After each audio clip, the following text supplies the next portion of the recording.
எங்க பின்னாடி இருக்க இந்த ரெஸ்டாரண்ட் 80 வருஷமா இருக்கு. இது 101 வருஷமா இருக்கு. அண்ட் இதுல நேருவும் குயின் எலிசபெத்தும் டீ குடிச்சிருக்காங்க. இப்போ நான் டீ குடிக்க போறேன்.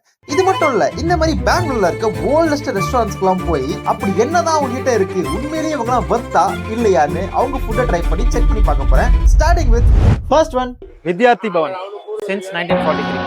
இந்த ரெஸ்டாரண்ட் 1943ல ஸ்டார்ட் பண்ணிருக்காங்க. 82 இயர்ஸ் ஆகுது. இந்த ரெஸ்டாரண்ட் ஆரம்பிக்கும் போது பிரிட்டிஷர்ஸ் இன்னும் இந்தியாவை விடல, நிலால யாரும் கால் வைக்கல, சூப்பர் ஸ்டார்னு ஒருத்தர் சினிமாக்குள்ளேயே வரல. இந்த ரெஸ்டாரண்ட்டை பிரத்யேகமா ஸ்டூடெண்ட்ஸ்க்காகவே ஆரம்பிச்சிருக்காங்க. வித்யார்த்தி பவன்ல வித்யார்த்தினா ஸ்டூடெண்ட்னு அர்த்தம். இப்போ பெங்களூரோட தி பெஸ்ட் தோசைன்னு எங்க அக்கா சாட்சி எப்படியே சொல்ற அளவுக்கு வந்திருக்கு. அது உண்மையா பொய்யான்னு கண்டுபிடிக்க தான் நான் வந்திருக்கேன். ஆனா இங்கதான் ட்விஸ்டே. ஆக்சுவலாக இந்த இடத்துல வந்து தோசை ரொம்ப ஃபேமஸ். எந்த அளவுக்கு ஃபேமஸ்னா பார்த்தாலே தெரியும். டைம் பார்த்தீங்கன்னா 11 மணி ஆகுது. காலை விடிய காலில் கூட கிடையாது, டிஃபன் சாப்பிட்ற டைம் ஆகுது. ஆக்சுவலி இந்த க்ரௌட் வெறும் தோசைக்காக மட்டும் இல்லைங்க, அந்த தோசையை பரிமாறுற இந்த சர்வர்ஸை பார்க்கவும் தான். ஸோ தோசையை வந்து ஒரே வெயிட்டர் வந்து 10 தோசை 15 தோசைன்னு வெயிட்டர் எடுத்துன்னு போவாராம். ஸோ அதை பார்க்கறதுக்கு தோசையும் நல்லா இருக்குமா, ஸோ அதை சாப்பிட்றதுக்கு இத்தனை பேர் வெயிட் பண்ணுறாங்க. ஸோ இந்த கூட்டத்தை தாண்டி நாங்கள் உள்ள போக முடியாதுன்னு தெரிஞ்சு போச்சு. இந்த சமயத்தில் என்ன மாதிரி புத்திசாலிங்களாம் பண்ற விஷயம் என்ன தெரியுமா? பார்சல் வாங்கியாச்சு.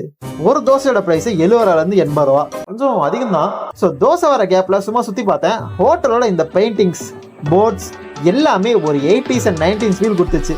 அதுலயும் இந்த பெயிண்டிங்ஸ் பாருங்களேன், கர்நாடகாவோட கல்ச்சரை லைட்டா அப்படியே டச் பண்ணி சூப்பரா பண்ணிருக்காங்களே. அண்ட் இன்னொரு விஷயம், இந்த ஏரியாவும் பார்க்க நம்ம சென்னையோட பாண்டி பஜார் வைப்ஸ் கொடுக்குதுங்க. நம்ம ஓல்டஸ்ட் ரெஸ்டாரண்ட்ஸ் சென்னை வீடியோ பார்த்தவங்களுக்கு தெரியும். இந்த கீதா கேஃபே ரோட் மாதிரி இருக்கு எனக்கு பார்க்கவே. ஸோ தோசை வந்துடுச்சு. பிளேட் சூப்பரா இருக்கே. அடடா, தோசையில பட்டர் இல்ல, பட்டர்ல தான் தோசையா இருக்கு. ஸோ இப்போ the most famous hyped tastiest பெங்களூரோடைய தோசையை சாப்பிட வேண்டிய தருணம். இதை நான் என்னன்னு சொல்றது இல்லைங்க, கொடுத்த ஹைப்புக்கு வர்த்து இல்ல. ஒரு மாதிரி கெட்டியா இருக்கு தோசை, கிறிஸ்பியா இருக்கு, ஆனா கடிக்க கஷ்டமா இருக்கு. கல் தோசையில மசாலா தோசை போட்டிருக்காங்க, அதுல பட்டர் யூஸ் பண்ணி நமக்கு கிறிஸ்பியா மாத்திருக்காங்க. ஸோ நான் இதுக்கு 2.5 ரேட்டிங் கொடுப்பேன். நம்ம ரித்திக் எவ்வளவு கொடுப்பாருன்னு பார்ப்போம். 0.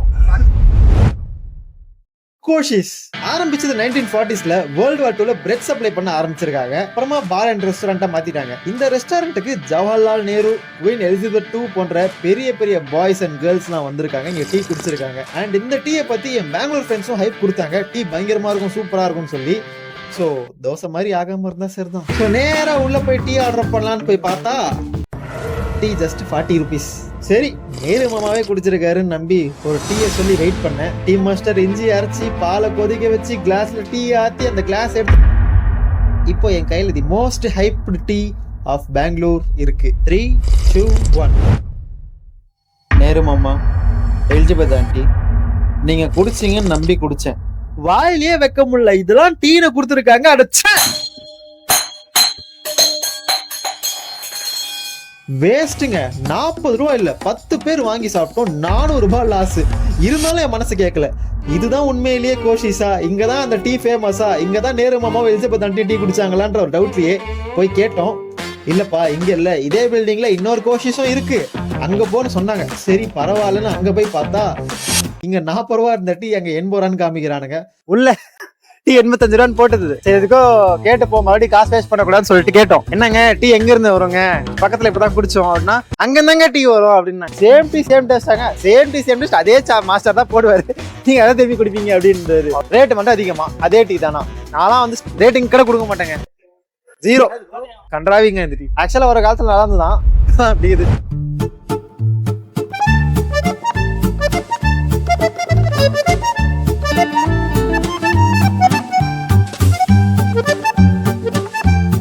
மாவெல்லி டிஃபன் ரூம்ஸ் MTR. காஃபி நல்லா இருக்கும்னு சொன்னாங்க. Coffee Mavalli tiffin rooms MTR. Yes, நீங்க நினைக்கிற MTR தான். இந்த ஹோட்டல் ஆரம்பிச்சு 100 வருஷம் ஆயிடுச்சு. இந்த ஹோட்டல் ஆரம்பிக்கும் போது உலகத்துல யாருக்கிட்டையும் போன்ன்ற விஷயம் இல்ல, கம்ப்யூட்டர் இல்ல, ஏரோப்ளைன் ஒண்ணு கண்டுபிடிக்கவே இல்ல, அண்ட் ரவா இட்லி அப்படின்ற ஒரு விஷயமே இல்ல. பிகாஸ் அதை கண்டுபிடிச்சதே இவங்க தான். ஸோ ஹோட்டல் வைபா இருக்கு. அதுலயும் இந்த காஃபி ரூம் பாருங்களேன். இதை பார்க்கும் போது இந்த இடத்துல எல்லாரும் பெஸ்ட் காஃபின்னு சொல்ற இந்த MTR காஃபியை ட்ரை பண்ணியே ஆகணும்னு தோணுது. அதுக்கு தானே வந்திருக்கேன். Shit happens. காஃபி வந்து காலைல 6 மணில இருந்து 11 மணி வரைக்கும் காஃபி காலியா? காஃபி கிடையாது. டிசப்பாயின்மெண்ட் தான். -5. என்ன இந்த பெங்களூர் சீரிஸ்ல நமக்கு எல்லாம் அப்படியே சாப்பிட்டு ரெண்டுமே நல்லா இல்ல. ஒண்ணு சாப்பிடவே முடியல. சென்னையில எல்லா இடமும் தெரிஞ்சனால நமக்கு வந்து டக்கு டக்குன்னு போயிட்டோம். இதான் தெரிஞ்சிருச்சு. இங்க நமக்கு ஒண்ணுமே தெரியாது. புதுசா வந்து அப்படியே பாக்குறதுனால அது அப்படி ஆகுதுன்னு நினைக்கிறேன். மேட்டு கேட்கவும் இல்ல, சும்மா கூகுள்ல பாத்துட்டு இல்ல போயிடலாம். நான் என்ன காஃபிக்கு என்னங்க டைமிங் இருக்கு போது அப்படின்னு தான் வந்தேன். பார்த்தா காலை 6 மணில இருந்து 11 மணி தான் காஃபி குடிக்கணும் அப்படின்றாங்க. யாராவது நீங்க காஃபி குடிச்சிருக்கீங்கன்னா கமெண்ட்ஸ் சொல்லுங்க எப்படி இருக்கும் அப்படின்னு சொல்லிட்டு. ஸோ எவ்வளவு ஸ்டார் ரேட்டிங் கொடுப்பீங்க? ஆன் பண்ணுங்க, அடுத்த இடத்துக்கு போவோம் வாங்க. ஸ்ரீராஜ் லஸ்ஸி பார்.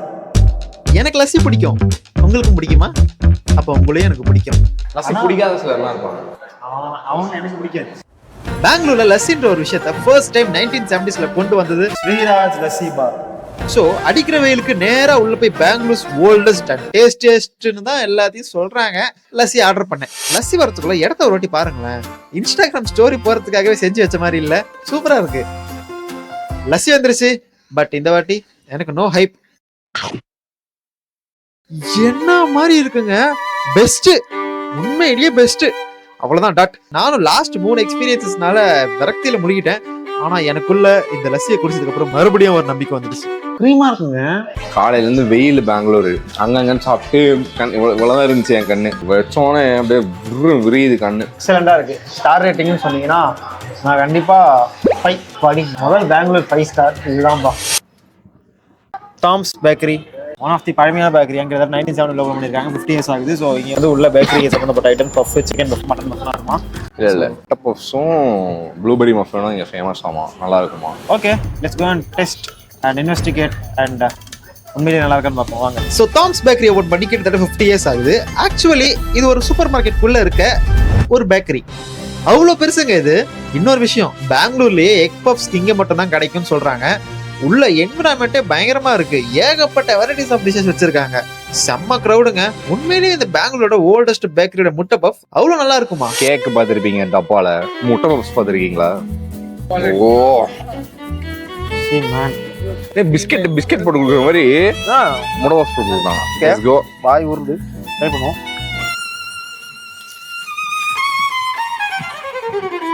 செம்மையா இருக்கும், செம்மையா இருக்கு. வாயில வைக்கும் போது அப்படி டப்ப டப்ப டப்ப லேயர்லாம். ஸோ